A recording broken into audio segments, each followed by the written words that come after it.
Hi there, welcome back to the YouTube channel. I'm back with the second deck tech based on the legendary creatures from Dominaria. I still can't say it. Dominaria United. I'll get it right one day, I promise.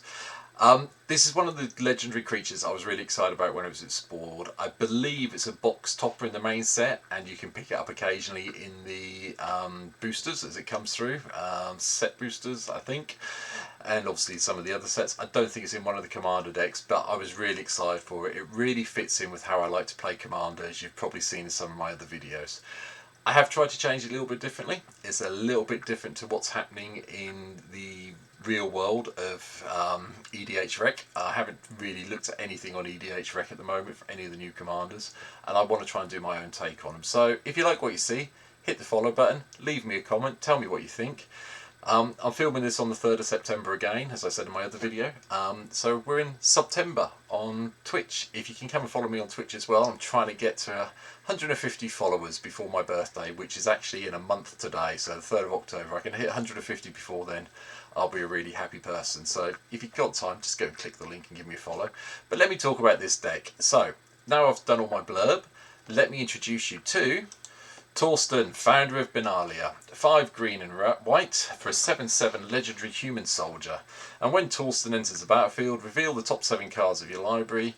You get to put any number of creatures or land cards from among them into your hand, and the rest on the bottom of your library in a random order. And when Torsten dies, create 7 1/1 white soldier tokens. I love cards that do this. My favourite type of card in MTGO in general, or Magic in general I should say, not just MTGO, are things that have a come into plays effect and a leave play effect, and if the more of them I see, the happier I am. This one is probably the best one I've seen for years. And I was really pleased when I found out Wizards were going to get everything programmed onto MTGO, and including these cards. So this has made me very, very, very happy. I know it sounds sad to be very excited about a 7 mana 7/7 that doesn't have any evasion or anything else, but the 2 abilities and what it can do just make me happy. So without further ado, let's talk about the deck. Let's start with the lands. I have got in here every type, well, as many dual green-white lands as I could fit in. I've included Blighted Woodlands, Blossoming Sands, Plaza, so on and so forth. I've even chucked in Broker's Hideout just so we can go and find one if we need one. One of the big differences between this is that I have included, if I can find it, Emeria, the Sky Rune. I have just got enough planes in this deck for this to work at this stage. I think the deck actually works out to about 8 planes. We're a little bit short on forests, but what I have included in the deck is the Yavimar Cradle of Growth, so everything becomes a forest anyway, so that kind of helps the problem out anyway. But they're there because I think we're going to need to get some of our creatures back, and if we can get them back with Emeria, all well and good. That's the land. My usual sort of ramps here as well. So my ramps here, we've got Mox Tantalite, we've got Soul Talisman. I like these cards. Yes, they're a pain. People don't like suspending them and waiting the turns for them, but you know, that little bit of ramp you can get if you suspend these on turn 1. Turn 3 hits, you'll get an extra mana. It's kind of good from my point of view, and I need the ramp because this is 7 at the end of the day. So to go alongside that, we've got Soul Ring, I've got Arcane Signet, and I've got Celestia Signet. Now, normally I could include Mana Crypt or something along those lines, but we are trying to make sure that we hit as many creatures and lands as possible when we cast Torsten, so we've got to play it a little bit cute to do it. But what I'm trying to do with a lot of the creatures in this deck is have them do things when they're in play. From this point of view, there's some that are just there just to be early beaters possibly, or help ramp, or gain us some life.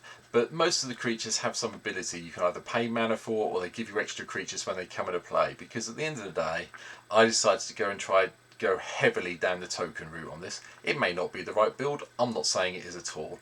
It's just how I prefer to play Magic, and this is what I wanted to do with it. So, let's talk about the creatures. I've picked in Kython, Hero of Arcos, because if we can get it flipped into Gideon Battleforge, it's really quite nice. Because, you know, +1 until your next turn, target creature gains indestructible, untap that creature, can be a real boon in this deck. And likewise, it's not particularly hard to get it to attack with 2 other creatures. And exile it and get it transformed. And then you can activate the abilities. You know, run up to 1 target creature an opponent controls attacks Gideon during its controller's turn if possible. You can save yourself if you need to, you know, until your next turn target creature gets indestructible, and you can zero it and have it become a 4/4 human soldier creature with indestructible that's still a planeswalker, and you prevent all the damage. But it's the +1 ability. If we can get Gideon flipped, that's why we're here. Got a little bit of spot removal in Path to Exile, just so we can deal with anything that's getting annoying. Sky March Aspirants here. We're not really going for the City's Blessing. It's just a 2/1 for 1. That's basically what I'm going for it with. If it gets flying some stage during the game, all well and good. If it doesn't, well, it blocks some of the early stuff that could be annoying.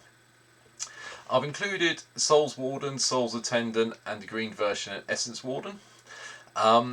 There's reasons for this. I'll come into it. Just remember, I've got these 3 cards here that help me gain life when other creatures come into play.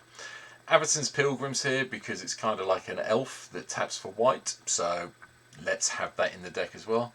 Likewise, Birds of Paradise is in. I haven't played Birds of Paradise in a commander deck on MTGO for a long while now, and I decided I'll chuck this in. I had 1 slot left. I couldn't think of anything better. I suspect there is a better card, but I decided we'd put this one in just for the laugh factor. The other card that you see a lot of in my decks is Elixir of Immortality. I like having the ability to shuffle everything back into my library from my graveyard if I need be, and the extra 5 life this gives me also helps with a couple of the triggers you'll see later on. Excuse me. Going over to the 2 drops. Anointed Priest.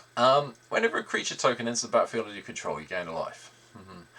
Hoping you're starting to see what I'm getting at now.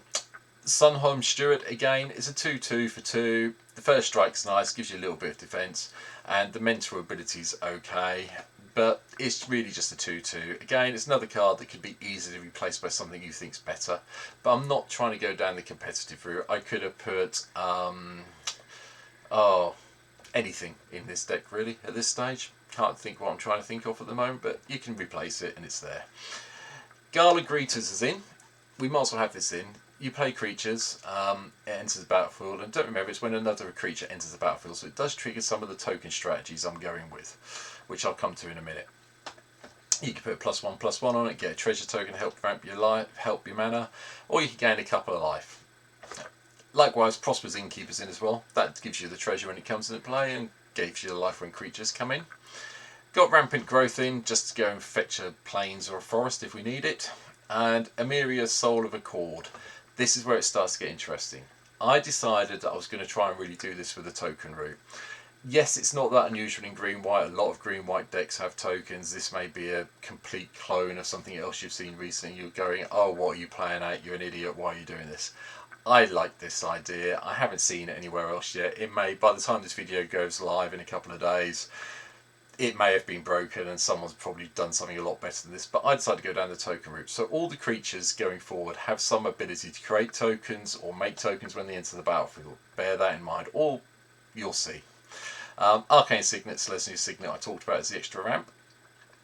Call Celebrants here, just to give me the life gain as well. Next card, this creates tokens, is Adeline Resplendent Cathar. And whenever you attack, for each opponent, create a 1/1 white human creature token that's tapped and attacking that player or planeswalker they control. So basically, when I attack a creature, when I attack with a creature, I'm going to get 3 tokens, I think. I think that's how it works. I may be wrong, but when we play it on stream, we'll find out. But at the end of the day, get some tokens, sound like a good plan to me. Aerial Response is in. Flying Vigilance Lifelink. This is again another card I've dropped in. When I started building this deck, I went down the soldier theme. This is probably one of the weaker cards in it, but you know, Flying Vigilance Lifelink could be useful at the end of the day. It could also very easily come out. I am thinking maybe, actually, let's just do it while I'm sitting here.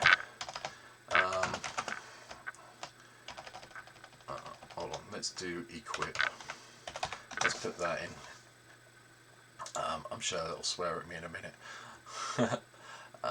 The one thing I was going to put in, and I'll put the colourless stuff in, and I think this is probably the right place for it, because we want to protect where we can. It's a case of whether I can see it now. There it is, Hero's Blade. That's what we're going to put in.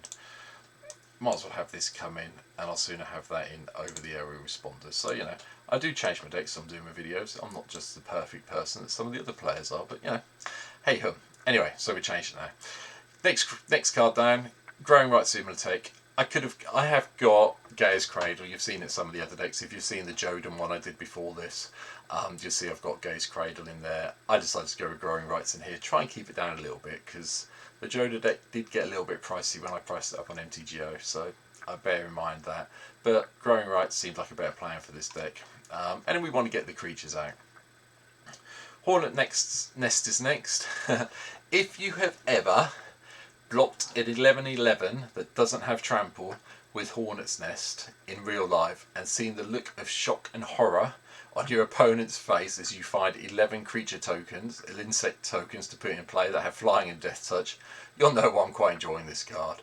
Yes, it's only a 0/2. Yes, it will die to many, many things. You know, shock will kill it.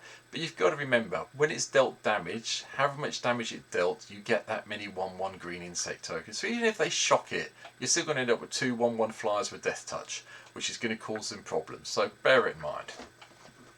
The next card is Imperius Perfect. 1 green, tap it, get an elf token. Yep, creates elves, does my little thing I set myself to try and do with this deck. Scoot Swarm's obvious.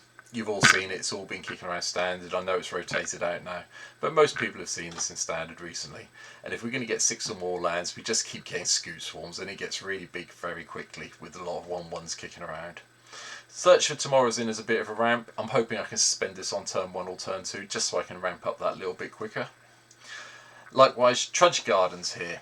This is the first payoff for life. This is why we have Essence Warden, Souls Warden, Soul Sustainer, Souls Warden, and Prosperous Innkeeper and Gallia's Greaves here. It's one of the first things. Hopefully we'll have 2 life. We'll gain life, and we can pay 2. And don't forget, because they trigger each separately, if you've managed to flip this and you've got a whole load of life, you are going to be getting a lot of beast tokens, because you'll get each trigger separately and you'll be able to respond to each trigger with this. It's really good fun, and I'm really pleased it's in this deck now. Overworld Mysteries is in here because I imagine some of our creatures are going to die, and I figured having the clues would come in, and we can sack the clues and get some more creature tokens. Only reason it's in here, but I figured it's worth trying out in this deck. Armadillo Cloak is purely just to give us a little bit more difference to the lifelink. And it also maybe makes some of our creatures a little bit bigger, a little bit harder to kill. That's why it's in here. Again, it's a card that could be easily replaced. Sword of the Animus springs to mind. Swiftfoot Boots, you could put that in. I decided to try this out. I was trying to keep away from the traditional cards. Of course, I could be wrong. I probably am wrong, and they probably should be changed to that. But when I play this deck on stream, this is how I'm going to play it. King Darian, the whatever, I still haven't worked out the number. But it's a 2/3 for 3 mana, pumps all your creatures up, you can make tokens, make it bigger, and then you can sacrifice it to save all your creature tokens if you need to at some stage. So it definitely went in. Likewise, Torrens is in here as well, because we're casting lots of creature spells, we might as well get the 1/1 creatures off this as well. Why not? Then comes the payoffs for all the creature tokens. I've got Anointed Procession, I've got Parallel Lives, tokens, get double them. Yep, same as Smothering Tithe. If you ever seen, I've seen players cry. I'll be honest about it. I do play a lot of Commander in person, but I have seen having Anointed Procession and Parallel Lives out, along with Smothering Tide, and getting all those treasure tokens when they don't pay 2 mana, has caused me to become a very big target in some cases when I've been playing. So, bear it in mind, but it does work. I've put Baird Steward of Argive in. This game was part of the Soldier plan originally, but I also worked out that it means people have got to pay to attack me, and I figured it's worth leaving in for that reason and that reason alone. Day of Judgment's in, just so we've got a little bit of removal if we need it. We've got a couple of other destroy all creature spells coming up in a second, but Day of Judgment's always the one I put in. You could put Wrath of God in if you've got it. I haven't bothered picking up Wrath of God yet. We don't really see that much regeneration, and Day of Judgment is still cheaper than Wrath of God, so bear that in mind if you're going for it. The next creature that produces little tokens is a Merrier Angel. It's got a landfall trigger, and you get some flyers with it, and I quite like the idea of having some flyers. Flyers is what I usually die to in Commander on MTGO, so having some flying blockers seemed like a really good plan to me when I was building this deck. Hero Bladehold. It attacks, you get the battle cry trigger. Make sure you stack it in the right order. I always forget to stack it wrong on here, but if you're doing it in real life, you know, I'll put the battle cry trigger here, put the token trigger here, the tokens come into play, then get the battle cry trigger. I get it wrong a lot when I do it on MTGO, but bear it in mind when you're playing in real life. And don't forget, if you've got one anointed procession or parallel lives in play, you get more tokens, so it becomes quite an easy, I need to kill this by your opponent very rapidly. Rampant rejuvenators in here. This is a bit of a strange one. We have got some ways of pumping up and put some more +1/+1 counters on it. You know, Gavany Township springs to mind. But when it dies, getting those extra lands out of your library and into play really helps. Especially since I'm, you know, trying to get a merrier up as well. That does go and get me the planes. The basic planes I've got in the deck, I think there's 4 if I remember correctly. So we've got 4 basic planes in. So it gives you a way of going and fetching them out. And you know, with your rampant growth in this, you'll get there. Once you've got them out, you can go and get the 2 forests as well. So bear it in mind. I thought it was a good plan. We'll try it out, see if it works. Angel of Invention comes into play, pumps our creatures, and it'll either come in as a 4/3 or it'll come in as a 2/1 and a couple of 1/1 servos, which then become 2/2 servos because of the power and toughness bump they get from the Angel. Again, it's good fun and it's there to do it. Divine Visitation. One of the cards I am really excited to play in this deck. We are going to be creating a lot of tokens. That's the whole idea of this. The creatures create tokens, so on and so forth. If you have this in play, and then you cast Torsten, can you do the maths on how many angels you get at 4/4? You get 7. 7 falls are 28. That's 28 potential flying damage in the air, which will probably give your opponents a little bit of a nightmare. I would imagine Divine Visitation will be exiled, disenchanted, destroyed, got rid of as soon as you see it.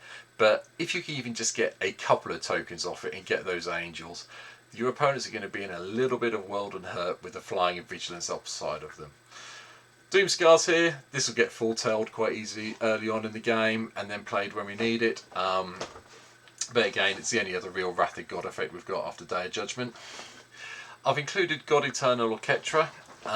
We are going to be casting a lot of creature spells. We might as well get the black zombie tokens.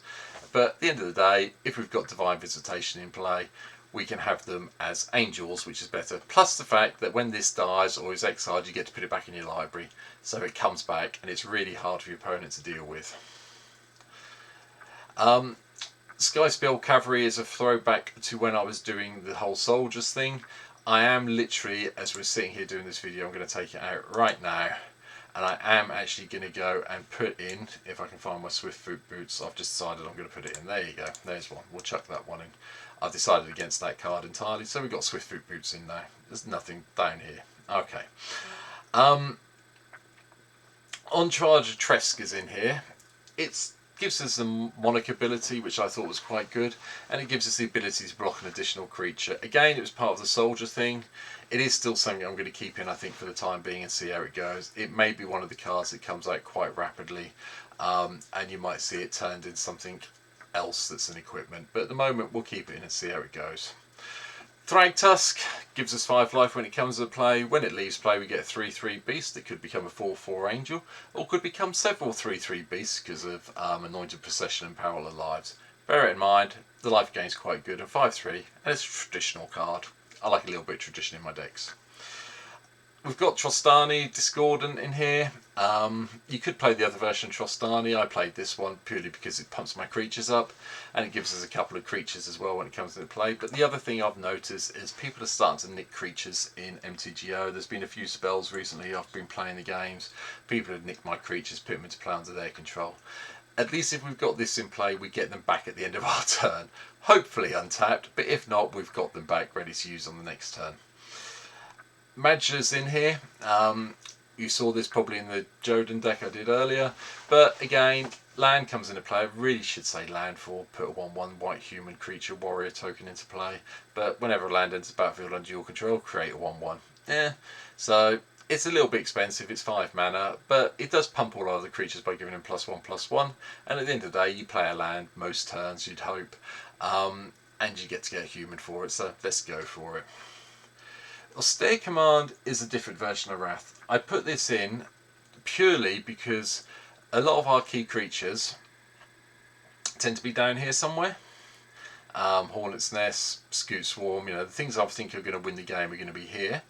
And not so many at the 4 thing, but the flip side is we could destroy the creatures with mana value 3 or less if we come against a goblin deck. Krenko's been kicking around again, I've noticed recently. And there's a few other creature decks that come into play where most of their creatures are under 3 or less mana value. So I decided to put this in. Also, it gives us the upside of dealing with the enchantments deck. Goshin Tai I'm thinking of is one of the main things, so that's why this is in here. Darian, King of Keldrill's in here. Whenever you're dealt damage, create that many 1/1 white soldier creature tokens. If someone hits you for 5 with, I don't know, a dragon in the air, you're going to get 5 soldier tokens. If you've got Anointed Procession, Parallel Lives out, you'll get 10. Or if you've got them both out, you actually get 20 if you get hit by a 5/5, which is just stupid. Again, it's another card that probably does create a target on its head quite significantly, but with Swiftfoot Boots maybe protecting it a little bit now I've put it in, it could be better. Elspeth's in, gives us destroy creatures with power 4 or greater. Most of our creatures are under that, apart from when we have the angels coming in here. But if you have a look, apart from on Charge of Tresk and a couple of the ones coming up in a minute, most of them are under that. So, it's a nice little board wipe. And at the end of the day, if we can get up to the 7 and give them all +2/+2 and flying, it'd be really good fun. The next one down, Lena, Selfless Champion, enters the battlefield, create a 1/1 white soldier creature token for each non-creature token you control. So as long as you've got a few creatures left in play, you'll get a few more tokens. And then you can sack this off again. Creatures with power less than Lena's power gain indestructible at the end of the turn. So it's a way of saving all your tokens if you do need to doomscar or Day of Judgment or a Stare Command maybe. Bear it in mind, it's worth keeping in play. I've added Sanctuary Warden in.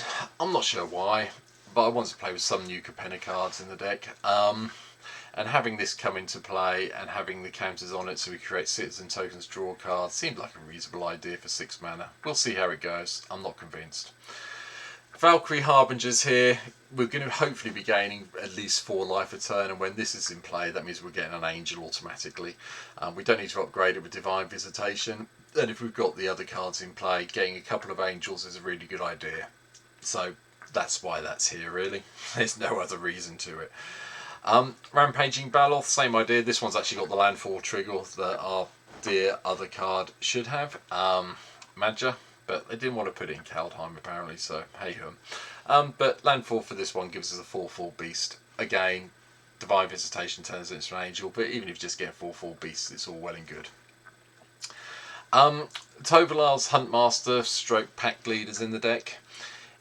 Get the 2 wolf tokens. If you get it flipped when it attacks, you get the 2 wolf tokens as well.